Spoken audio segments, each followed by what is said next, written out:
O governo federal estima que o arroz que será importado e repassado de forma subsidiada pela Conab aos comerciantes deve chegar às prateleiras dos supermercados em até 40 dias. É o arroz de Lula. Reportagem de Luciana Amaral. A medida tem como objetivo estabilizar os preços do arroz após as enchentes que prejudicaram a produção no Rio Grande do Sul, o maior produtor do país. A primeira remessa será de 300 mil toneladas. A medida provisória editada pelo presidente Lula autorizou a compra de até 1 milhão de toneladas de arroz, com a liberação de crédito extraordinário de mais de 7 bilhões de reais para a operação. Segundo o ministro da Agricultura, Carlos Favaro, o produto, vindo da Tailândia, foi adquirido antes da redução de tributos anunciada pelo governo, mas ajudará na estratégia de retomada dos preços após as enchentes que atingiram o Rio Grande do Sul. Que depende muito de quem será o vendedor. Se a gente for comprar da Ásia, demora um pouquinho mais para chegar. O arroz vai chegar com uma embalagem com preço destinado, porque tem uma subvenção do governo. O governo está fazendo isso para controlar o exagero de preço, a especulação financeira de 30%, 40% em 30 dias. Não é concebível uma situação como essa, e ele deve chegar nas gôndolas dos supermercados, eu acredito, a partir de 30, 40 dias já está chegando. Nesta quarta-feira, o governo publicou um edital que estipula o prazo de 90 dias para a compra de arroz sem tributos de importação, que chegam a 12%. O governo espera, com isso, conseguir melhores preços e garantir o abastecimento pleno do produto. Vai estar identificado com o preço máximo de R$20 o pacote de 5 quilos, o arroz agulhinha tipo 1, o arroz do paladar do brasileiro, do gosto do brasileiro, que a imensa maioria da população consome. Favaro refutou a ideia de que a medida para importação do arroz seja uma intervenção do governo no mercado. Se tem alguém especulando, mas tem o governo atendendo com o preço justo, o mercado vai voltar para o preço justo. Nós não queremos afrontar ninguém. Não é longe de ter qualquer intervenção, até porque, vamos lá, o Brasil produz em torno de 10,5 milhões de toneladas de arroz. Não são 300 mil que vai fazer a intervenção no mercado, mas vai balizar. Participa da nossa roda agora Antônio da Luz, ele é economista-chefe da Farsul, é a Federação da Agricultura do Estado do Rio Grande do Sul. Antônio, obrigado pela disposição de participar da nossa roda. Nosso boa noite. Boa noite, William, Thaís, Caio, Daniel. Prazer estar com vocês. Afinal, esse arroz importado ajuda ou atrapalha no Rio Grande do Sul? Bom, eu fico muito feliz de falar aqui com vocês com a presença da Thaís Heredia, porque antes das enchentes, a Thaís fez uma reportagem falando da intenção do governo em intervir numa série de preços, dentre eles alguns alimentos.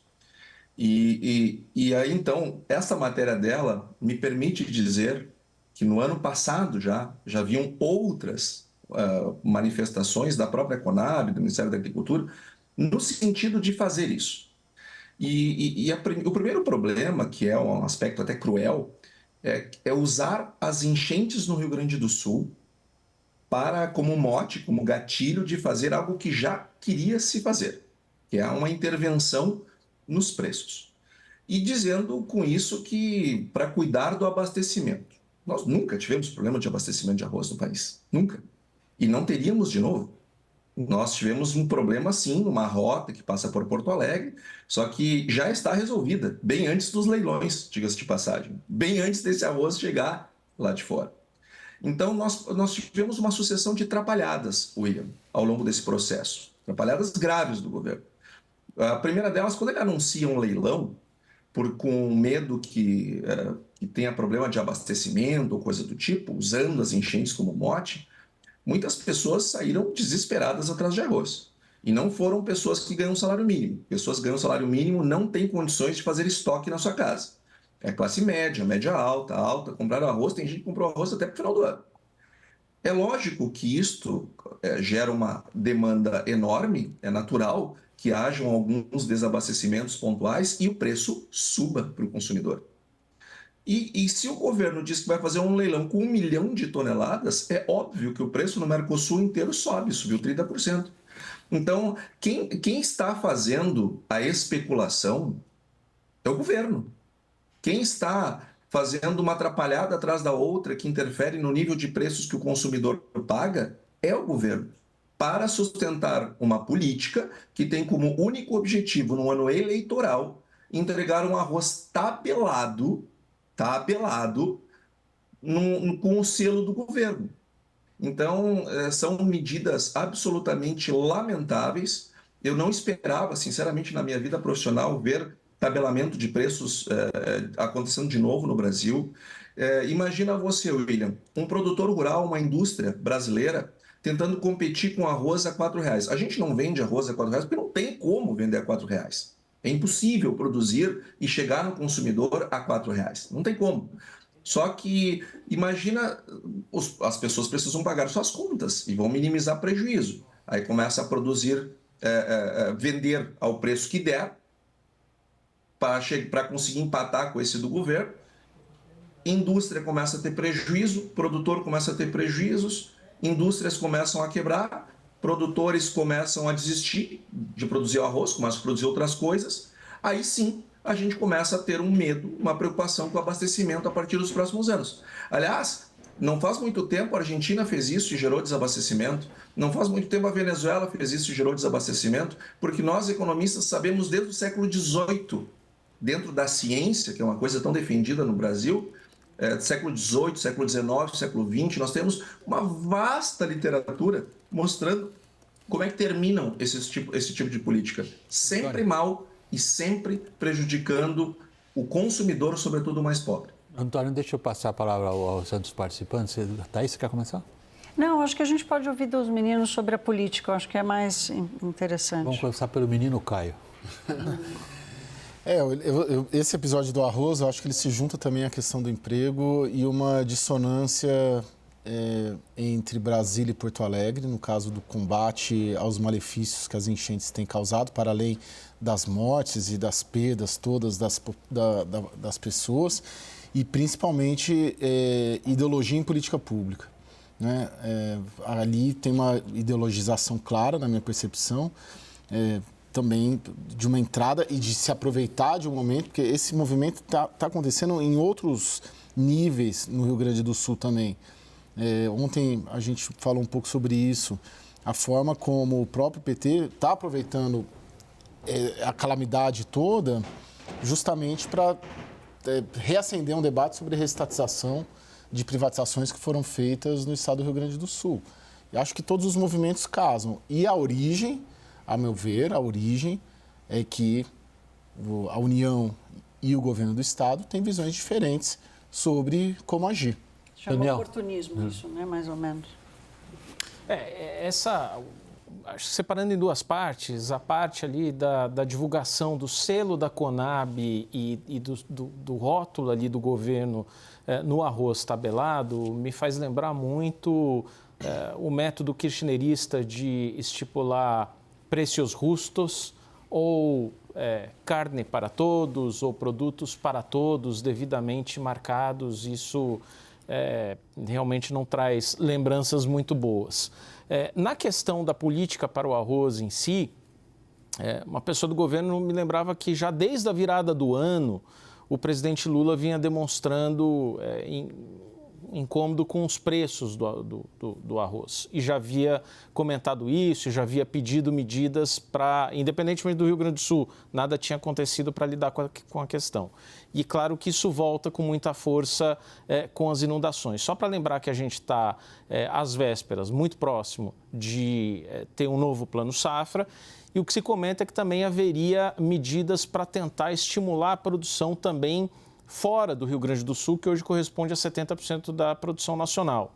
E aí eu pergunto para o Antônio, será que nós temos condições de expandir a produção de arroz para outros lugares que não o Rio Grande do Sul, até para diminuirmos um pouco a exposição ao risco climático que anda tão grande? Daniel, nós temos uma condição geográfica que nos facilita, nos favorece a produção de arroz. Além do mais, a gente faz isso há mais de 100 anos no estado do Rio Grande do Sul. Outros estados também produzem arroz. Agora, produzir arroz é caro, é muito complicado dá muito mais trabalho do que produzir soja, do que produzir milho, do que produzir outros grãos. E o Brasil, ele tem as suas vocações regionais por uma série de razões. Outros estados já foram incentivados em governos anteriores do presidente Lula a produzir mais arroz. E nós vimos no que deu. Houve quebradeiras, excessos de oferta de toda ordem, porque nós temos as vantagens comparativas e nós precisamos respeitar as vantagens comparativas. Quer incentivar a produção em outro lugar?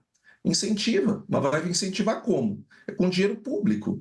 Será que esse dinheiro público que tem um custo de oportunidade de estar num outro lugar não poderia incentivar uma produção maior ainda?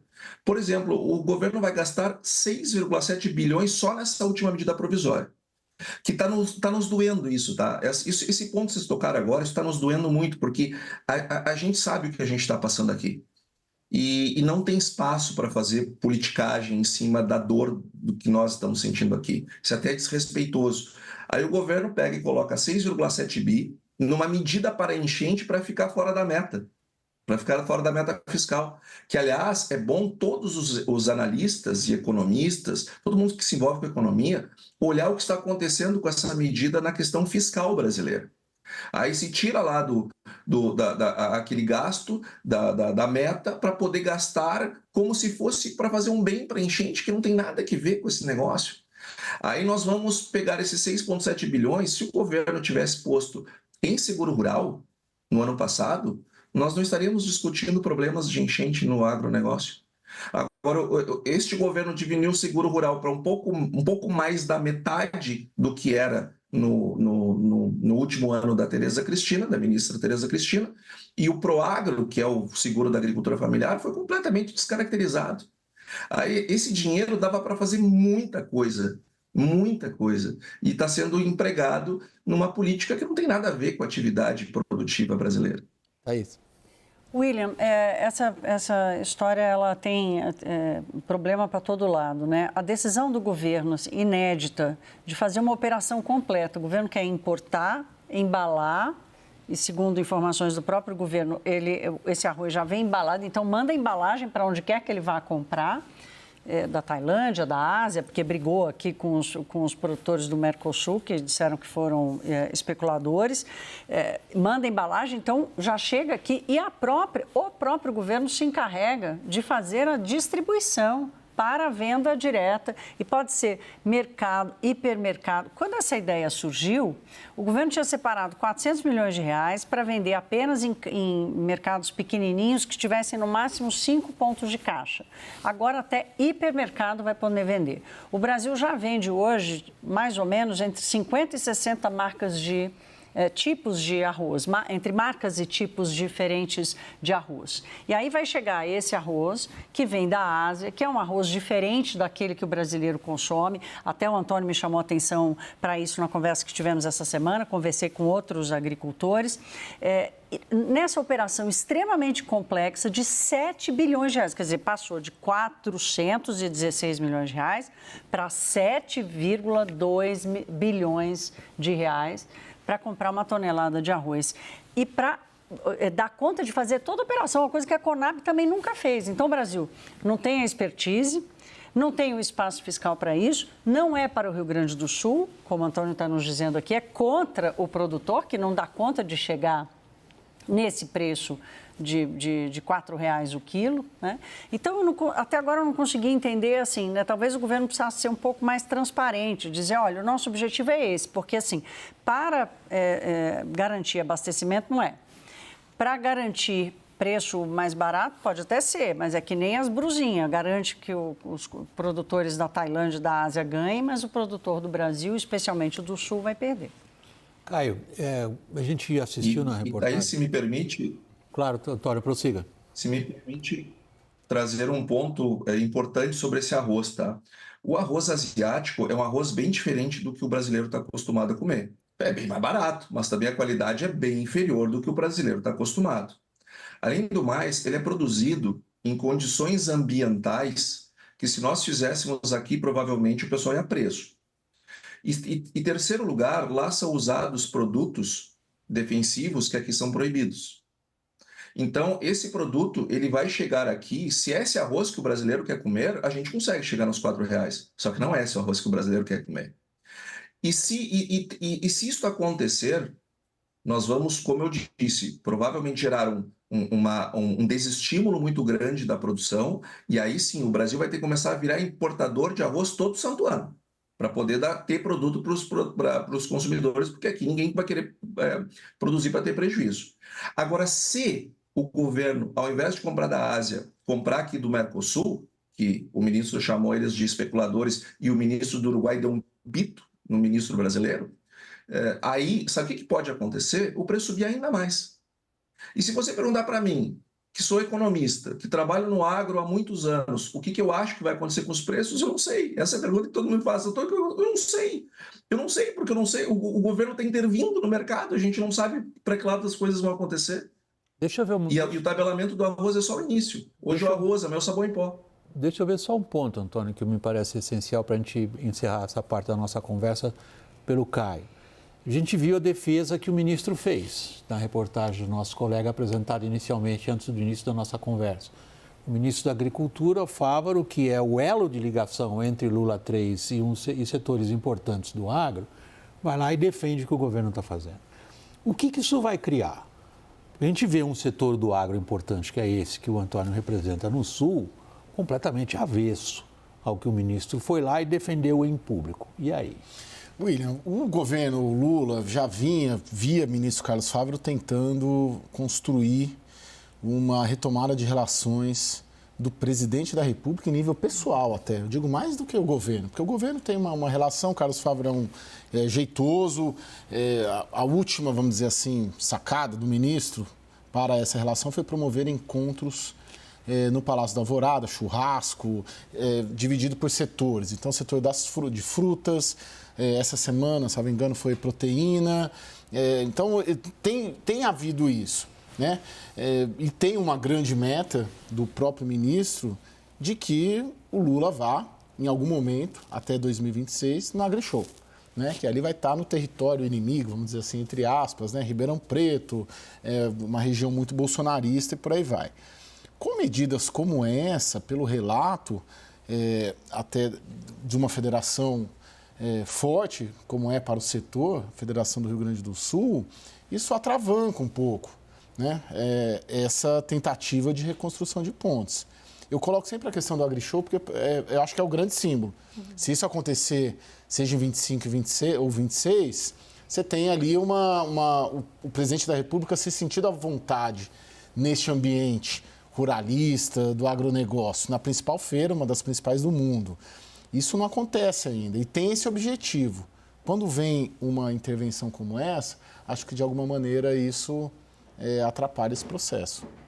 Está ficando então uma típica campanha de marketing, o arroz de Lula, que acaba sendo um tiro no pé dele na tentativa de criar algum elo um pouco mais próximo com o setor vital da economia brasileira.